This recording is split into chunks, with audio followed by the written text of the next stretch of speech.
First Peter 5 says, Humble yourselves therefore under the mighty hand of God, casting all your care upon him, for he careth for you. First John 4 says, Perfect love casteth out fear, because fear hath torment. He that feareth is not made perfect in love. Hebrews 13 says, The Lord will never leave us nor forsake us. John 8 says, Satan, who is also called the devil, is a liar and the father of lies. Listen closely.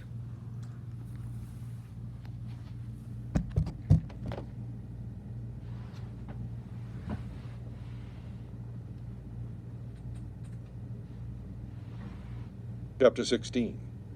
In the 36th year of Asa's reign, King Baasha of Israel invaded Judah and fortified Ramah in order to prevent anyone from entering or leaving King Asa's territory in Judah. Asa responded by taking the silver and gold from the treasuries of the Lord's temple and from the royal palace. He sent it to King Ben-Hadad of Aram, who was ruling in Damascus, along with this message. Let us renew the treaty that existed between your father and my father. See, I am sending you a gift of silver and gold. Break your treaty with King Baasha of Israel, so that he will leave me alone. Ben-Hadad agreed to King Asa's request and sent his armies to attack Israel. They conquered the towns of Ijon, Dan, Abel-Beth-Maacah, and all the store cities in Naphtali.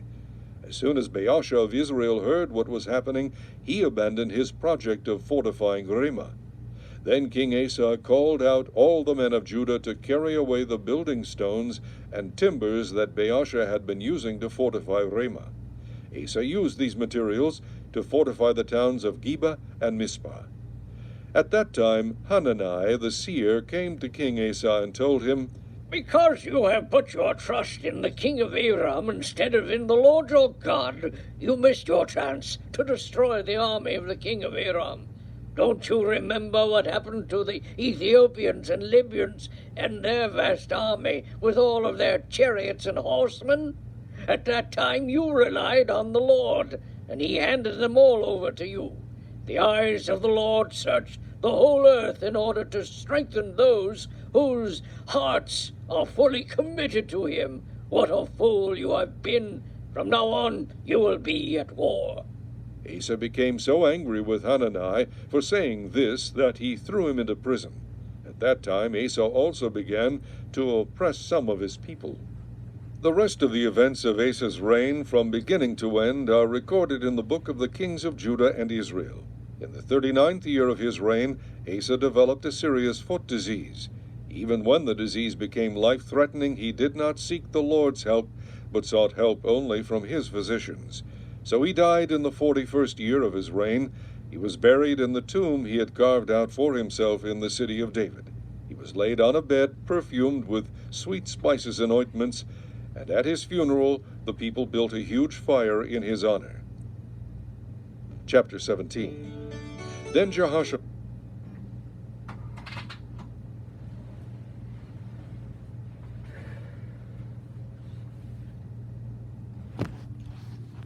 Now, I have so many passages on my mind that can help you. So, if I repeat some of the passages I have already told you about, you know why. I have so many on my mind. And keep in mind, this video is to help you and I both. First John 4 says, Perfect love casteth out fear, because fear hath torment. He that feareth is not made perfect in love. First Peter 5, Humble yourselves therefore under the mighty hand of God, casting all your care upon him, for he careth for you. 2 Timothy chapter 1, For God has not given us a spirit of fear, but of power, love, and a sound mind. Isaiah 9.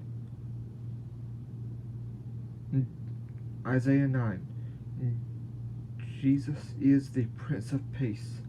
Isaiah 54. No weapon formed against me shall prosper. Psalm 138. The Lord will perfect that which concerneth me.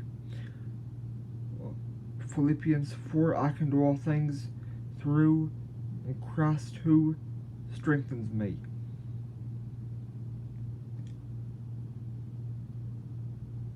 John 14. The Lord will give peace greater than this world can give. I truly do hope this video helps you. Always remember, no need to thank me. I can't quote you the passage totally correctly from John 14, but also remember, whenever you are scared, always read John 14 after you watch this video. No need to thank me.